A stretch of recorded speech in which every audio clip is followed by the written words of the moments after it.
Dear students, welcome to my class today. We will study what is genomic DNA library, इसको कैसे बनाना है और इसके फायदे क्या हैं.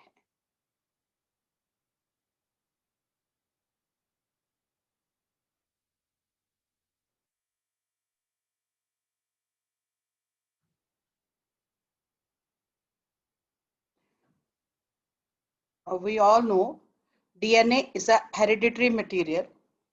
It contains genes which are transmitted from one generation to another generation. So with the help of DNA, we can make genomic library. Genomic library is very useful for genetic engineering as well as for sequencing of the gene. So how we can define a genomic library? As we know what is a genome. एक organism का सारा DNA, मान लीजिए हमारे अंदर 23 pairs of chromosome है, तो जितना हमारा डीएनए होगा, टोटल डीएनए को हम क्या बोलते हैं? जीनोम.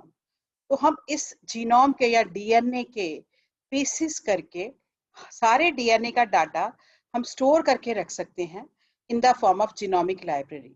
जैसे हम लाइब्रेरी में जाते हैं, किताबों वाली लाइब्रेरी में जाके किताब निकालते हैं और किताब हम अपने निकाल के यूज कर लेते हैं.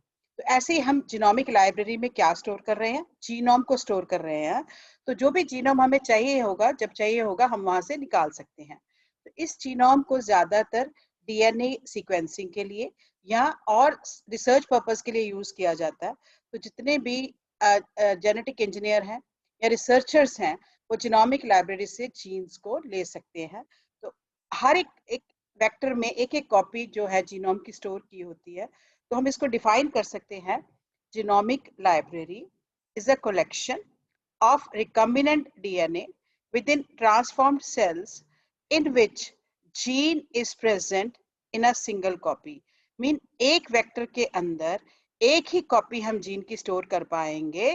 ट्रांसफॉर्म्ड सेल में हमने क्या किया है? हमने एक वेक्टर लिया, उसको काटा, उसमें हमने एक डीएनए का टुकड़ा इंसर्ट किया. क्योंकि हमने बाहर से उसको इंसर्ट किया है, तो इसको हम कहते हैं ट्रांसफॉर्म्ड सेल.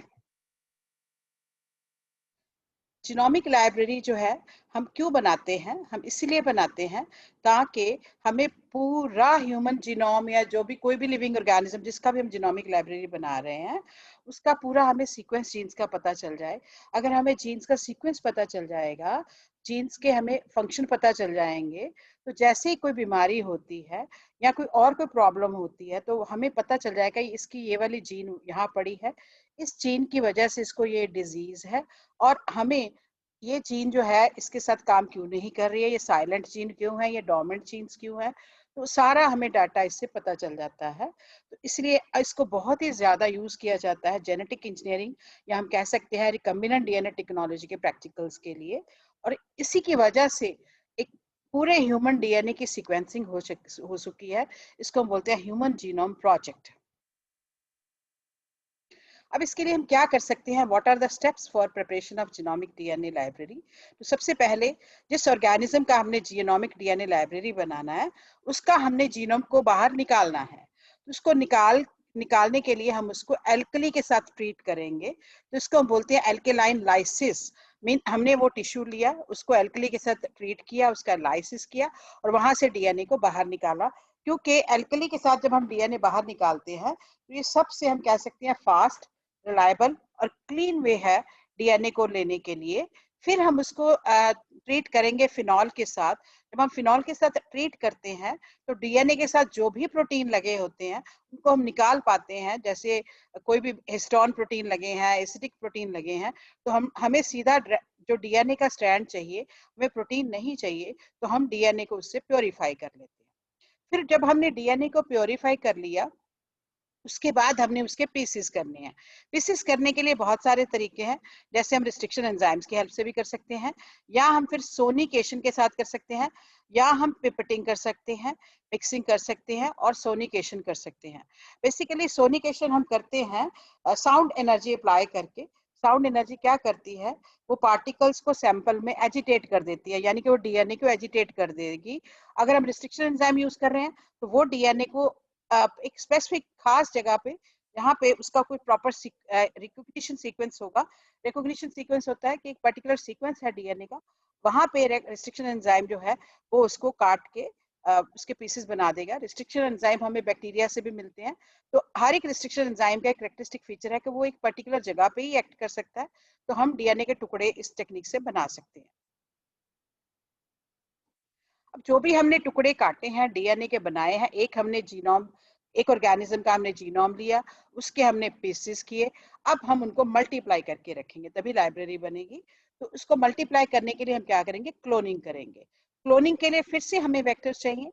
वेक्टर्स हम आप क्योंकि हम यूकैरियोटिक ऑर्गेनिज्म का कर रहे हैं, आपको पता है दो तरह के ऑर्गेनिज्म होते हैं, prokaryotic and eukaryotic. Bacteria, blue green algae prokaryotes हैं और बाकी सारे यूकैरियोटिक ऑर्गेनिज्म हैं। तो हम यूकैरियोटिक ऑर्गेनिज्म का अगर डीएनए को क्लोन कर रहे हैं तो उसके लिए हमें बड़े बड़े वेक्टर्स चाहिए। बड़े बड़े वेक्टर्स का मतलब वो वेक्टर्स जिनकी कैपेसिटी, सॉरी बड़े वेक्टर नहीं, हम कह सकते हैं कि वो वेक्टर्स जिनमें हम डीएनए के बड़े टुकड़े डाल सकें। तो vectors with large capacity are being used. Now will take those fragments of DNA. अब उनको हम मल्टीप्लाई करेंगे। जो भी डीएनए हमने निकाला है बिल्कुल उसकी आइडेंटिकल कॉपी बनेगी। और एक डीएनए, मान लीजिए एक फ्रेगमेंट है तो उसकी कितनी हम मल्टीपल कॉपीज बना सकते हैं, और वो एक ही जैसी बनेगी। तो ये जो मल्टीपल आइडेंटिकल कॉपीज हैं इनको हम क्लोन कहते हैं। अब इनको हम मल्टीप्लाई कर सकते हैं या क्लोनिंग कर सकते हैं with the help of lambda phage vectors plus cosmids. Cosmids जो है ह्यूमन मेड वेक्टर है।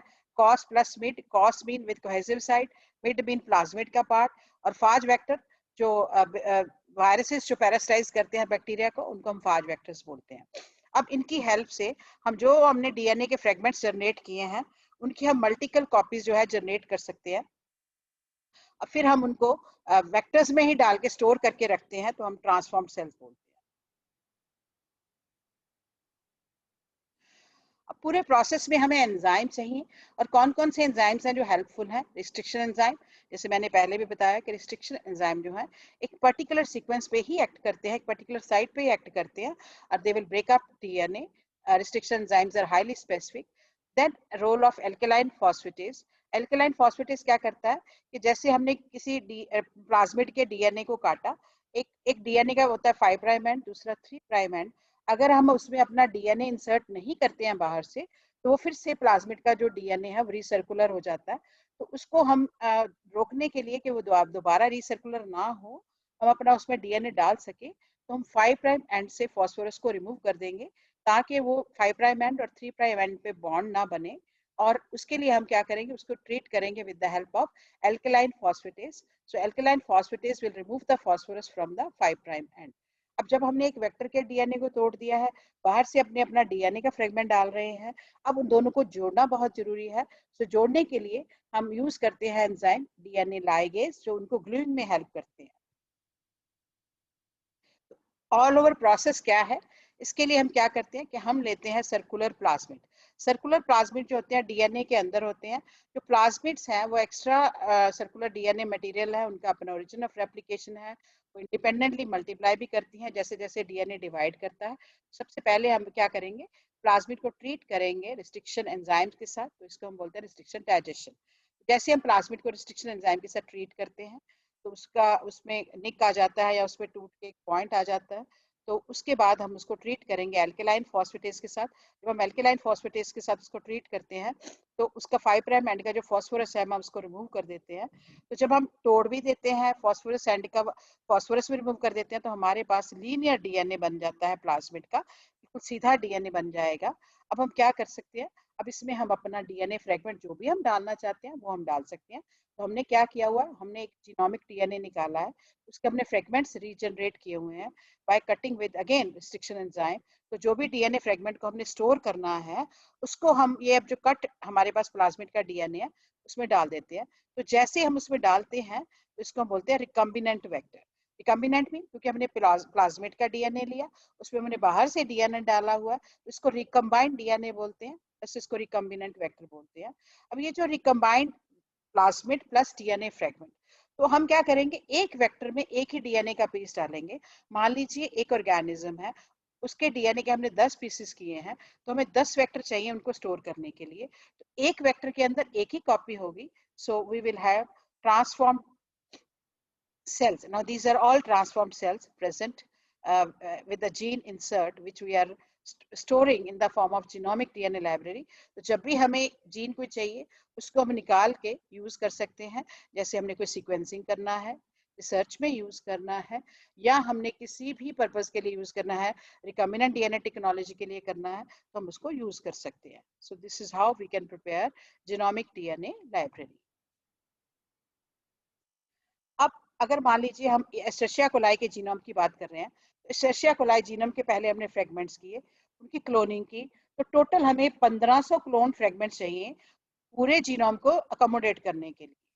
ऐसे अगर हम यीस्ट की बात करें, यीस्ट क्या है? Basically unicellular fungus. हमें पता है कि यीस्ट जो है बहुत ही इंपॉर्टेंट है, उसका रोल वाइन इंडस्ट्री और बेकिंग इंडस्ट्री में. तो उसका जो डीएनए है उसको हम अगेन स्टोर कर सकते हैं. उसके लिए हमें चाहिए 4600 क्लोन फ्रेगमेंट्स.